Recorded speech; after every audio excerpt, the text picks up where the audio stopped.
La Scala dei Turchi sarà chiusa per 3 mesi in attesa di interventi urgenti che possano evitare ulteriori crolli e cedimenti. Un provvedimento adottato dal sindaco di Realmonte, Calogero Zicari, dove ricade il bene, che ha firmato un'ordinanza per interdire l'accesso alla scogliera e tutelare in questo modo l'incolumità pubblica. I 3 mesi saranno necessari agli uffici tecnici per studiare soluzioni immediate ed attivare lavori di messa in sicurezza dell'area e mitigare il rischio eventuale di crolli.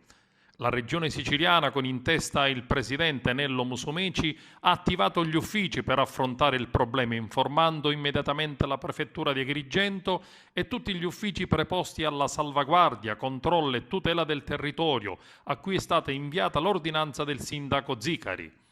La Scala dei Turchi di Realmonte è un bene ambientale, un monumento naturale da preservare e noi abbiamo il dovere di contrastare il processo di erosione in corso. Lo ha dichiarato il presidente della regione siciliana Nello Musumeci, che ha presieduto in queste ore a Palermo il vertice al quale hanno preso parte il sindaco Zicari, il presidente dell'associazione ambientalista Mare Amico Claudio Lombardo, l'assessore all'ambiente Totò Cordaro, il capo della protezione civile regionale Calogero Foti, insieme al direttore dell'ufficio contro il dissesto idrogeologico Maurizio Croce ed il capo del Genio Civile di Agrigento Salvatore Lamendola. Ho chiesto in tempi brevissimi, sottolinea Musumeci, una relazione da parte degli uffici per mettere in sicurezza questo meraviglioso monumento della natura.